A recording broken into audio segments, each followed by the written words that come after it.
जय श्री राधे कृष्ण। आप सभी का आपके अपने YouTube channel BK Mishra present में बहुत बहुत स्वागत है। आइए आज आप सब जानेंगे वर्ष 2024 माघ मास शुक्ल पक्ष जया एकादशी व्रत के शुभ मुहूर्त के बारे में, पारण समय के बारे में, पारण कब और किस चीज से किया जाएगा, और फिर सुनेंगे जया एकादशी व्रत की कथा। इस बार जया एकादशी का व्रत जो कि 20 फरवरी 2024 दिन मंगलवार को किया जा रहा है। माघ मास के शुक्ल पक्ष में पड़ने वाली एकादशी को इसे जया एकादशी के नाम से जाना जाता है। इस दिन भगवान विष्णु, माता लक्ष्मी और भगवान विष्णु के श्री कृष्ण स्वरूप का पूजन किया जाता है। भगवान मधुसूदन का पूजन किया जाता है। यह व्रत सभी प्रकार के पापों को नष्ट करने वाली है, सुख समृद्धि को प्रदान करने वाली है और अंत समय में भगवान विष्णु के धाम को प्रदान करने वाली है।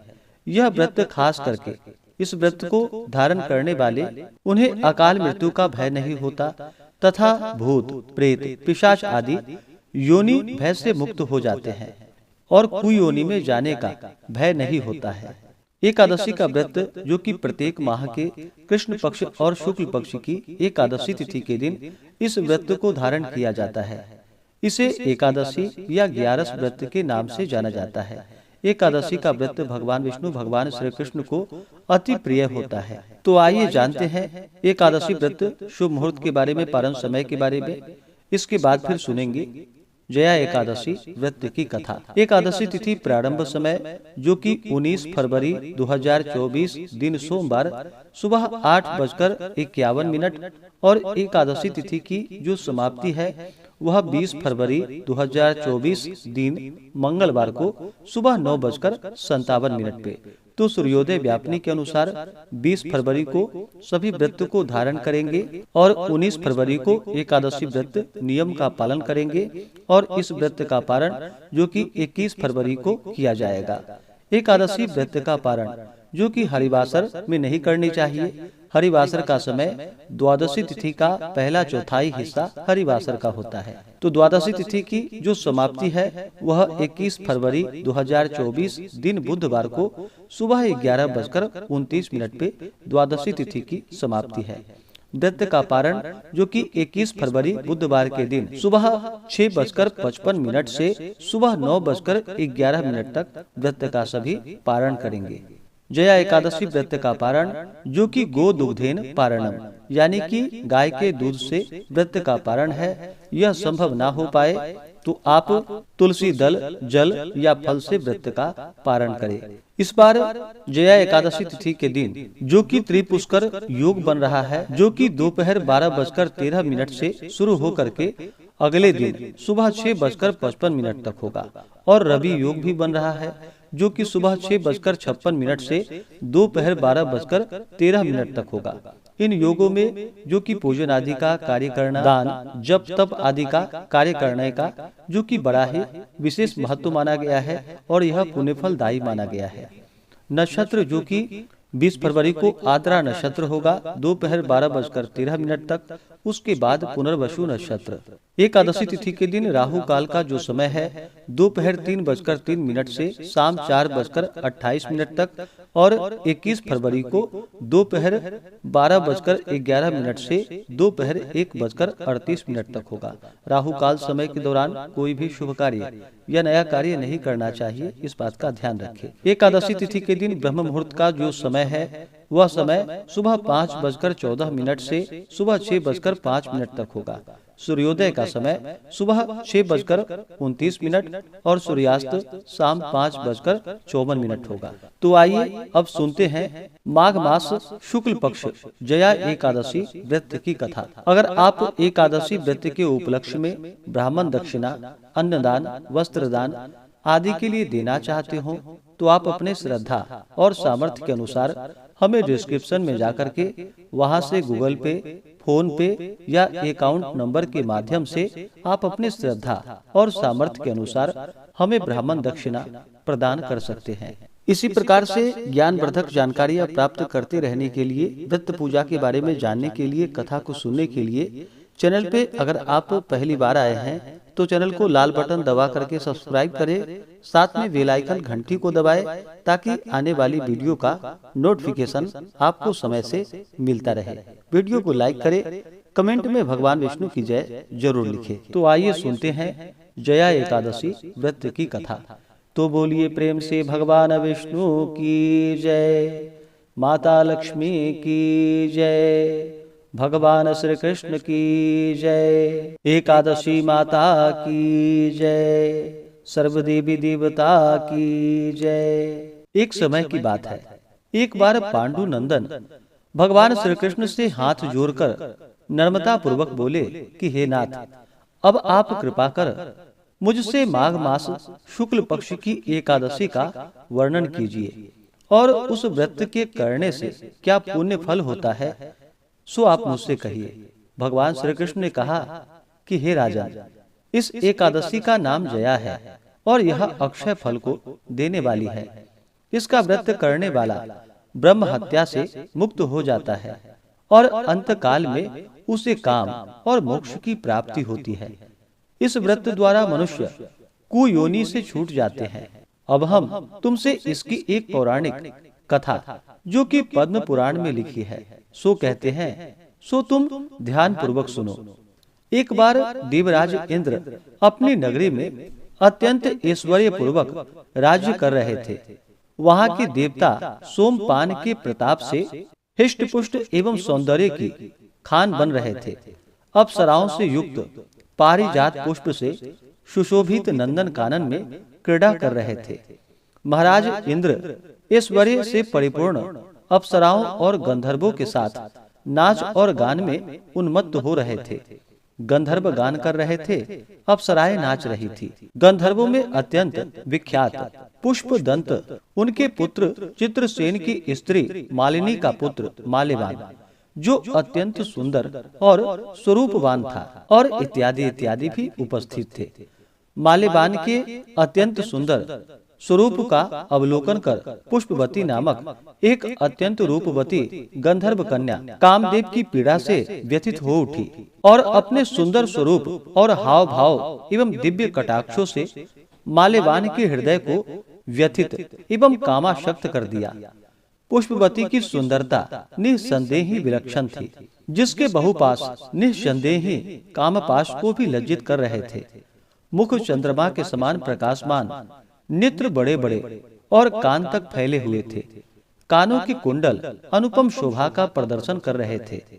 उनकी ग्रीवा एवं उसमें सटे हुए दिव्य कंठहार आदि अपनी अनुपम शोभा का चमत्कार दिखा रहे थे तथा ऊंचे ऊंचे सुंदर उरोज स्वर्ण कलशों को लज्जित कर रहे थे।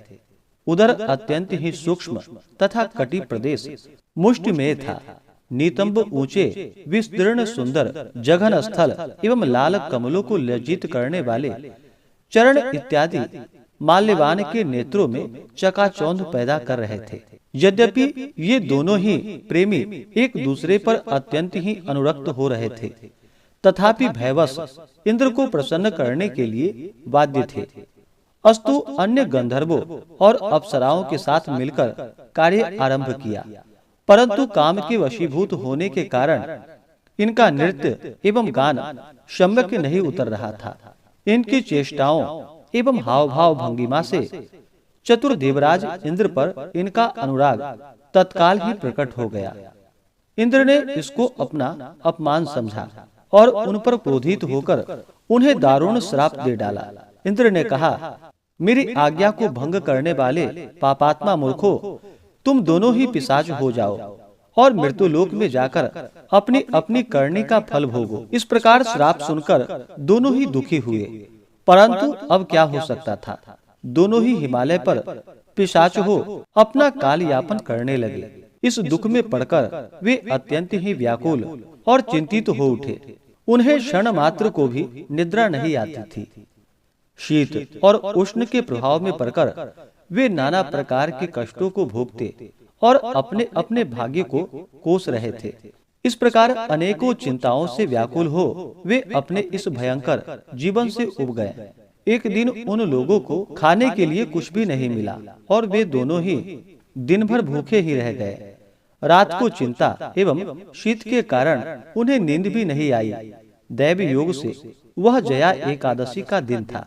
अस्तु द्वादशी के दिन सूर्योदय होते ही इनका पिशाच तत्व नष्ट हो गया और इनका वही प्राचीन दिव्य रूप उन्हें प्राप्त हुआ। देवता और अप्सराएं उनकी स्तुति करने लगे। उन लोगों ने जाकर देवराज इंद्र को प्रणाम किया।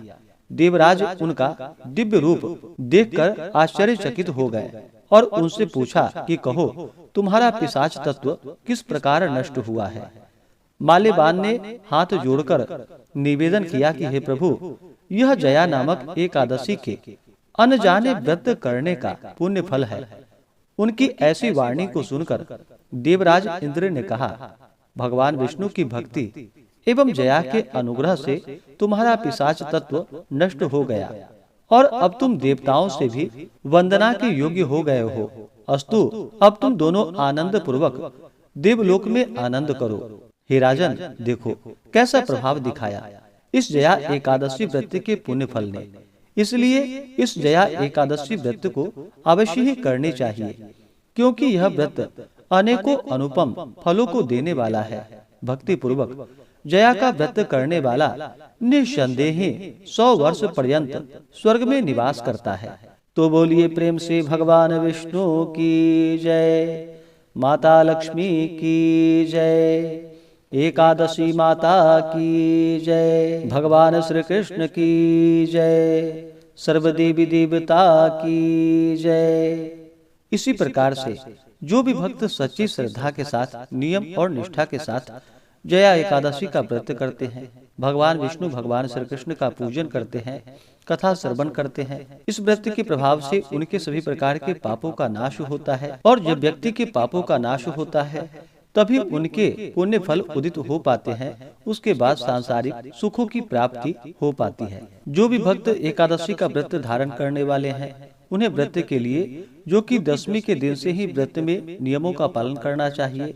दशमी तिथि के दिन सूर्यास्त होने से पहले ही भोजन ग्रहण करनी चाहिए। उस दिन जो कि शुद्ध और सात्विक आहार ही ग्रहण करनी चाहिए। रात्रि ब्रह्मचर्य का पालन करते हुए भगवान विष्णु भगवान श्री कृष्ण और एकादशी व्रत का स्मरण करते हुए सोना चाहिए।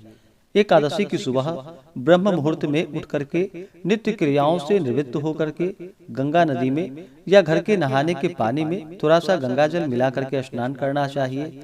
शुद्ध वस्त्र धारण करना चाहिए और दिन रात्रि उपवास रह करके भगवान विष्णु भगवान श्री कृष्ण का पूजन करना चाहिए।